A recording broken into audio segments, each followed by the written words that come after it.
Studierende, liebe Zuschauer, ich begrüße Sie auch heute wieder zu einem Interview zum Kapitel 7. Hierbei haben wir viel interessanten Input gekriegt zu den Chancen und Grenzen des solidarischen Wirtschaftens. Und zum Anfang habe ich tatsächlich einfach eine kleine Verständnisfrage. In der ersten Episode sprechen Sie nämlich von der Rolle des Staates in all dem Ganzen und erwähnen zwei Beispiele. Einmal die Green Economy, die, glaube ich, jedem bekannt sein sollte, aber dann auch den Green New Deal. Da ist also die Frage, können Sie das nochmal kurz erläutern, worum es da geht? Weil ich weiß nicht, ob das jedem bekannt ist.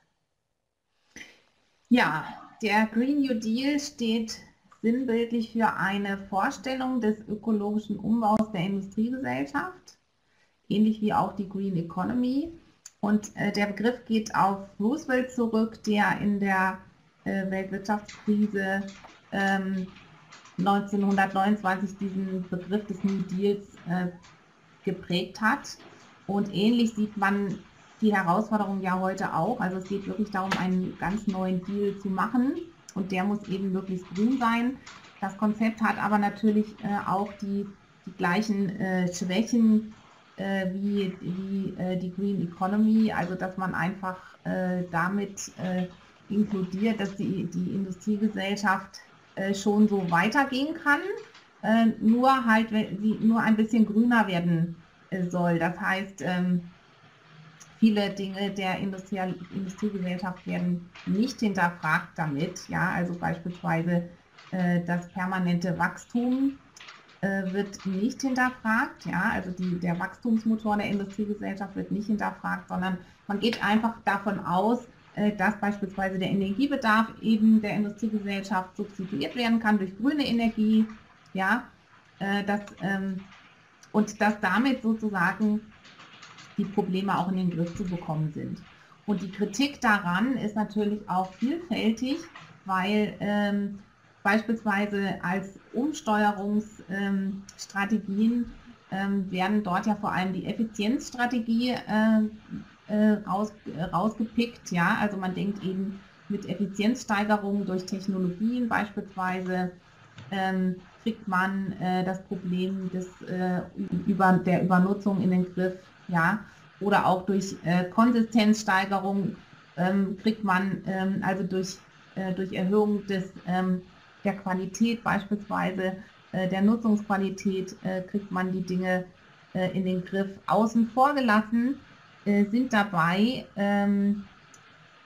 die Notwendigkeiten eben auch Suffizienz als Strategie mit einzubeziehen, nämlich den bewussten Verzicht auf die Herstellung oder auch den Verbrauch von Gütern. Und das hat sich ja mittlerweile in zahlreichen Studien auch bestätigt, dass dieses weiter so nur ein bisschen grüner nicht ausreichen wird, um die Probleme, vor denen wir gerade stehen, wirklich zu lösen zu können. Mhm. Genau, also vor allem, wenn man sich mit dem Bereich beschäftigt, ist das ja seit Jahren klar, dass der Effizienzgedanke einfach nicht reicht. Ja, es gab ja dann, gibt ja eben diese Rebound-Effekte, ne? Die wir ja auch alle kennen. Also wir haben dann zwar LED-Leuchten, die brauchen weniger Strom, aber dafür lassen wir das Licht länger brennen und unterm Strich steigt der Verbrauch an Ressourcen, weil das ist ja das Dilemma, in dem wir sind, dass wir eigentlich ja Technik ohne Ende haben, alternative Technik, aber dass wir den Verbrauch einfach nicht runterkriegen und auch die Treibhausgasemissionen ja sich ja immer weiter erhöhen. Mhm. Das heißt, wir brauchen andere Strategien und da kommt die solidarische Ökonomie nämlich ins Spiel, wo es darum geht, auch Nutzen statt Besitzen beispielsweise mit ins Spiel zu bringen, ja, was ja ganz klar auch zu einer Reduktion des Fußabdrucks beiträgt. Das zeigen unter anderem die Ökodörfer. Ne?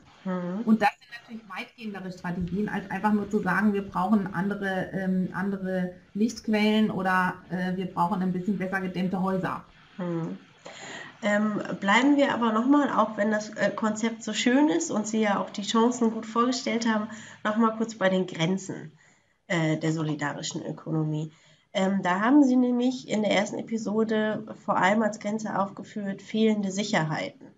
als Beispiel genannt, fehlende oder geringe Rente, wenn man halt in alternativen Formen organisiert ist. Haben Sie denn Beispiele dafür, wie Gemeinschaften sich alternativ absichern? Also werden alternative Lösungen gefunden, um sowas zu kompensieren? Ja, mittlerweile gibt es da schon sehr fortgeschrittene Modelle, sage ich mal. Die Erfahrung dieser Unsicherheit, das war eigentlich so sehr stark in den Projekten der 70er, 80er Jahre, wo Menschen sich mit viel Idealismus in ein Projekt gestürzt haben, dann am Anfang dachten, das ist ein Lebensentwurf, ja, der bleibt sozusagen auch lebenslang bestehen.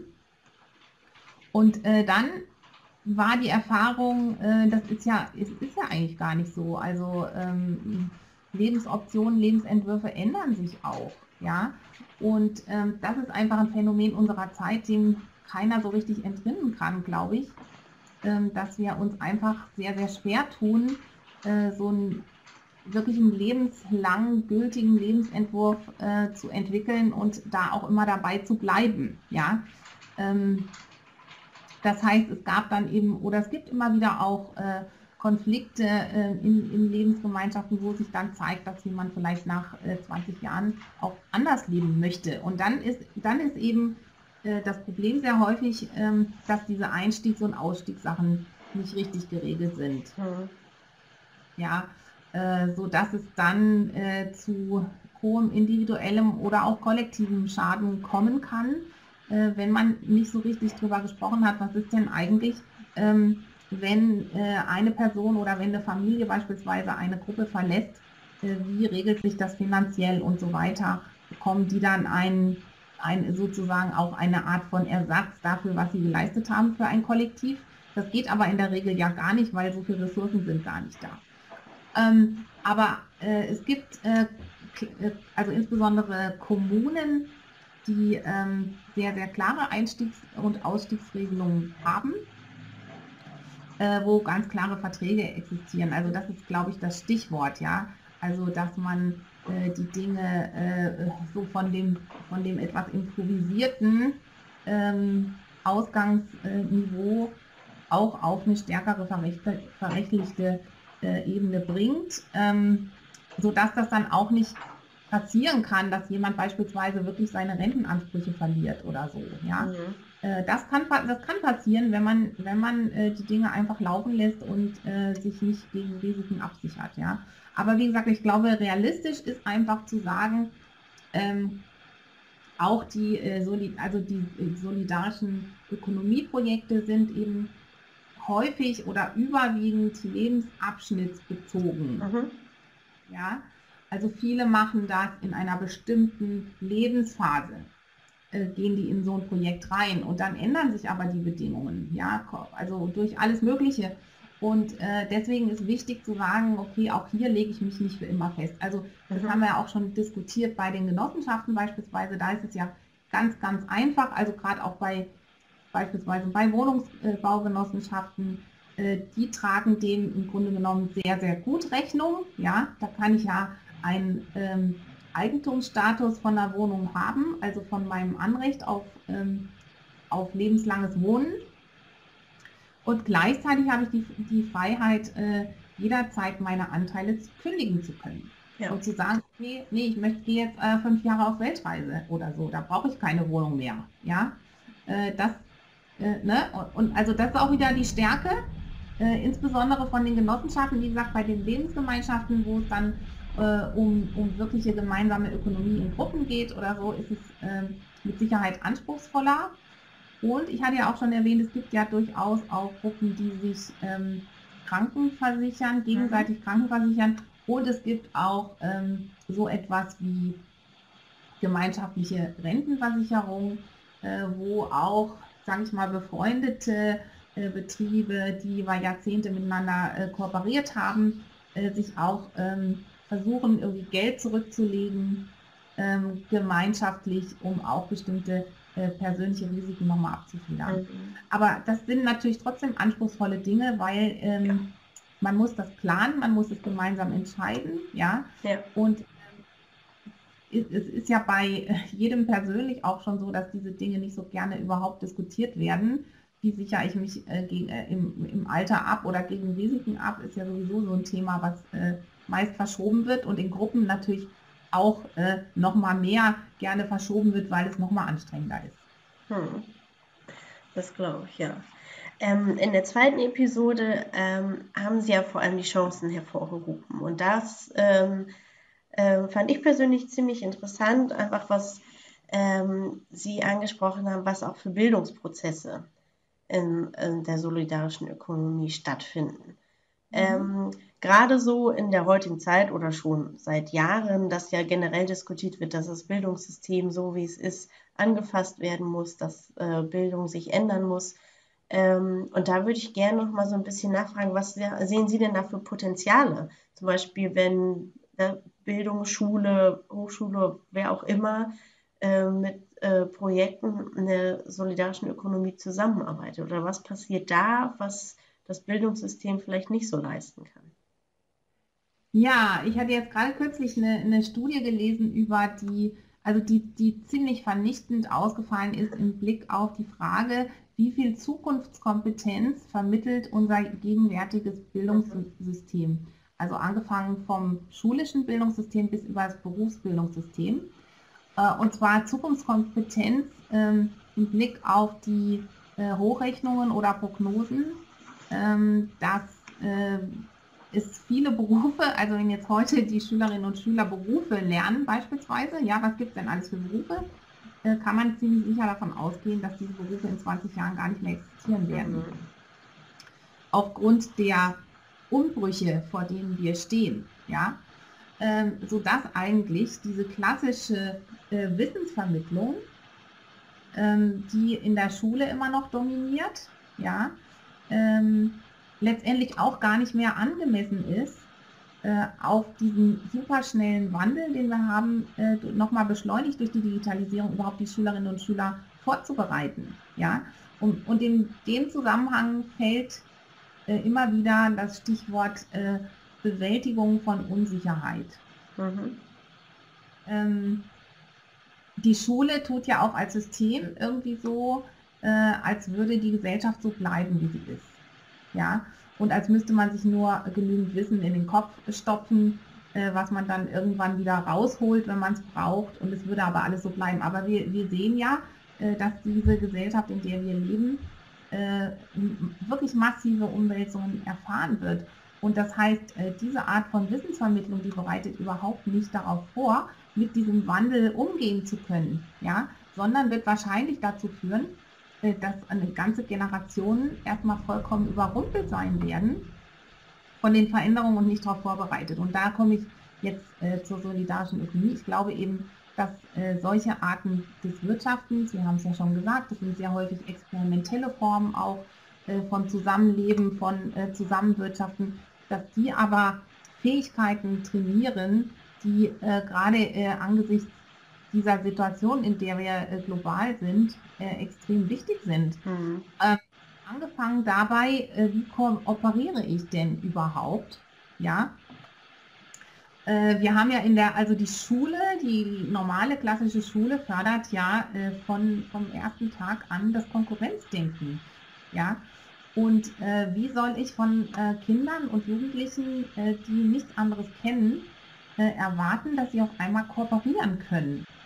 Das wird einfach nicht funktionieren. Ja? So, und das heißt, überhaupt die Erfahrung zu machen, beispielsweise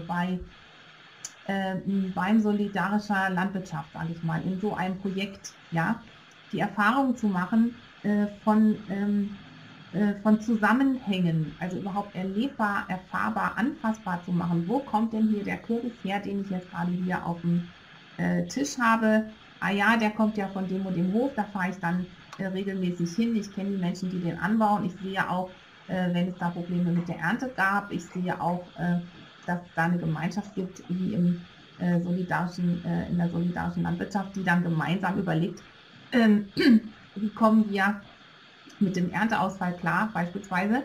Ja, und das sind Dinge, wenn die sind sonst in der, sage ich mal, in der Normalgesellschaft sind die kaum erfahrbar. Also vielleicht mal in so einem in einem Sozialkaufhaus oder in einem sozialen Projekt kann man sicherlich auch teilweise solche Aspekte erleben, ja.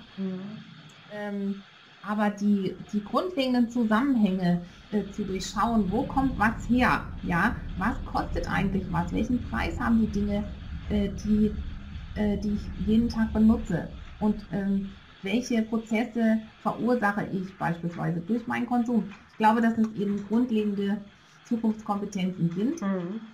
Und wir haben beispielsweise hier in Kassel auch mal so ein Projekt gemacht mit Landkreisen zur regionalbiologischen Schulversorgung, wo auch mit dabei ist, dass die Kinder dann eine Woche im Schullandheim, im ökologischen Schullandheim verbringen, also in die Schulklassen und dort auch die Höfe besuchen, woher das Essen für ihre Schulverpflegung kommt, ja. Und das sind einfach Dinge, die wiederum Kompetenzen fördern. Ja, auch sowas wie Empathie, ja, also wir hören ja immer, die Gesellschaft hat ihre Empathiefähigkeit komplett verloren, ist auch, glaube ich, richtig. Aber das kann ich lernen, ja, wenn ich einfach den Bauern oder die Bäuerin kennenlerne und mir deren Sorgen und Nöte anhöre und ansehe und anfühle, die mit der Produktion der von mir benutzten und konsumierten Lebensmittel verbunden sind. Ne? Also sprich Kooperation, ja, Kooperation auch den Einblick in die Grundlagen des Lebens, also der ja auch komplett verloren geht, ja, mit der Zunahme von digitalen Medien beispielsweise. Dann das Haptische, also einfach der reale Bezug zur Natur. Wie sollen wir die Klimakatastrophe überhaupt ermessen können, wenn wir gar keinen Bezug mehr zur Natur haben? Ja? Ne? Also das sind all diese Dinge und dann eben auch wirklich der Umgang mit nicht vorgeformten Strukturen. Also ein solidarökonomisches Projekt hat keinen Geschäftsplan, der von A bis Z definiert ist, sondern die Menschen selber, die das machen wollen, die müssen sich da durcharbeiten, die müssen sich miteinander einigen. Und das sind Fähigkeiten, die so wichtig sind und die noch wichtiger werden, glaube ich. Ja? Das gegenseitige sich aufeinander einstellen, das gegenseitige Rücksicht nehmen und eben auch die Verantwortung zu übernehmen für das eigene Tun. Ja, schön. Eigentlich finde ich das schon ein super schönes Schlussplädoyer für dieses Kapitel.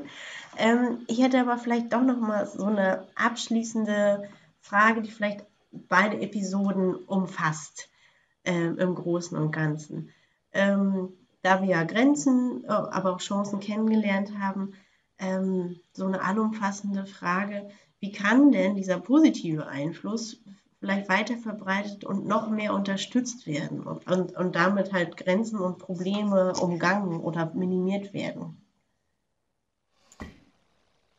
Also ich denke mal zum Ersten damit, dass man die Grenzen nicht von vornherein sagt, dass man sie abschaffen muss oder die Probleme abschaffen muss. Ja, das ist eigentlich auch ein bisschen meine Message, dass ich zum einen ermuntern möchte, solche Dinge zu tun und umzusetzen und zum anderen auch sagen möchte, also auch keine Illusionen davon zeichnen möchte, weil es, wie gesagt, häufig Schritte ins Unbekannte sind. Ja, und fördern können wir das natürlich immer durch Sichtbarkeit, Sichtbarkeit, Sichtbarkeit. Das ist ja eigentlich das Motto auch von vielen Forschungsansätzen. Wir haben darüber gesprochen, auch hier Kartierung beispielsweise hat immer das Ziel, also mit Google Maps können die Leute einfach was anfangen, ja. Und wenn sie halt sehen, da sind irgendwie 300 Punkte in Deutschland, die sind alle solidarische Ökonomie, ja, ist ja toll, da muss ich mir das mal anschauen. Also sichtbar machen, ja, ist ein ganz, ganz großer Teil. Dann natürlich also das, was wir jetzt hier mit dieser Lehrveranstaltung letztendlich auch machen, in die Programme, in die Lehre der Universität mit hineinnehmen, in die Schulbildung mit hineinnehmen, Also überall sozusagen, wo über das Grundlegende der Zusammenarbeit in der Gesellschaft gesprochen wird, dieses Thema einfach mit platzieren. Und das ist noch viel zu wenig passiert, ja. Sieht man auch daran, dass beispielsweise wer BWL oder VWL studiert, in der Regel nichts erfährt über Genossenschaftswesen, es sei denn, es gibt mal den einen oder die andere, die da gerade mal einen persönlichen Faible hat, aber im regulären Curriculum kommt es ja alles nicht vor. Ja? Das heißt, einfach nochmal überhaupt darüber sprechen, dass es diese Form gibt und natürlich auch die positiven Seiten hervorheben, weil ich glaube,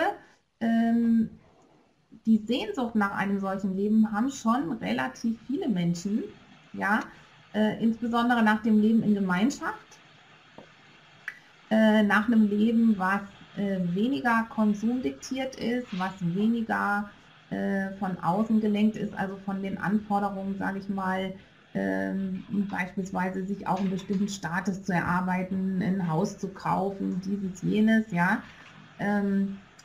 Also sprich in diesem gesellschaftlichen ständigen Konkurrenzkampf auch nicht mehr so mitmachen zu wollen. Ich glaube schon, dass das Bedürfnis danach da ist. Das sieht man auch bei Umfragen beispielsweise zum bedingungslosen Grundeinkommen. Das war ja auch noch vor einigen Jahren so ein Randphänomen, ist aber mittlerweile in Umfragen auch sehr, sehr stark angestiegen. Ich glaube 60% der Deutschen finden mittlerweile ein bedingungsloses Grundeinkommen gut oder akzeptabel. Ich meine, das muss man sich ja auch erstmal vorstellen, ja, weil ich sag mal, da geht es ja auch nochmal an den Kern des Selbstverständnisses unserer Leistungsgesellschaft, ja.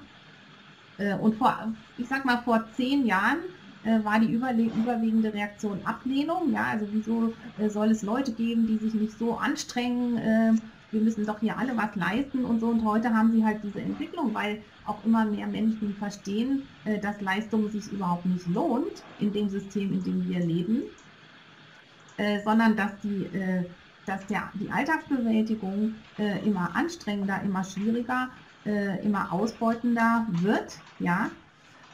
Also wir haben eine Zunahme an psychischen und auch physischen Erkrankungen, die damit zusammenhängen. Das heißt, immer mehr Menschen durchschauen das auch, ja. Dass sie beispielsweise merken das auch, ja, dass von einem normalen Job immer weniger übrig bleibt am Monatsende durch Preissteigerungen und durch Mietsteigerungen etc. pp. Und das kommt langsam ins Bewusstsein und es kommt auch ins Bewusstsein, wir sind aber doch eine reiche Industrienation. Wie kann das sein, dass jeder Zweite in Deutschland eine Rente unter dem Mindestsatz hat? Ja, kann doch alles nicht zusammengehen. Ne? Und von daher glaube ich, kann man schon davon ausgehen, dass die Akzeptanz für solche Lebensentwürfe auch steigen wird.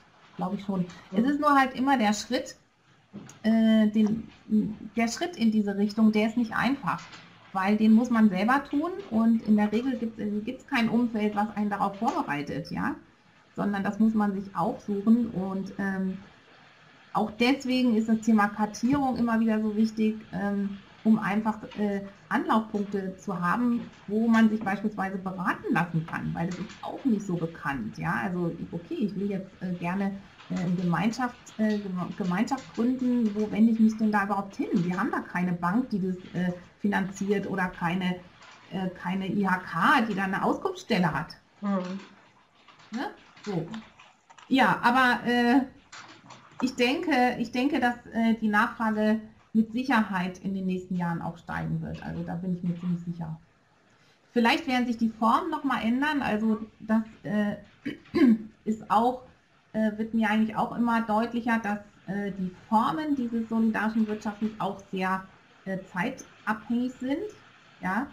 Und dass ich glaube, dass beispielsweise die Fokussierung auf das Kollektive beispielsweise, also das Kollektiv, was immer alles gemeinschaftlich machen muss, tun muss, haben muss, das glaube ich ist auch nicht mehr so zeitgemäß, aber ich glaube, man kann auch Formen finden, wo mehr Individualität möglich ist, ja, und trotzdem gemeinsame Verbindlichkeiten bestehen.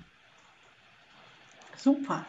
Naja, und wir hoffen ja auch mit dieser Veranstaltung auch noch ein bisschen zu informieren und Hilfestellung zu leisten. Ich danke Ihnen für dieses Interview und wünsche den Gerne. Studierenden viel Spaß bei dem weiteren Kapitel.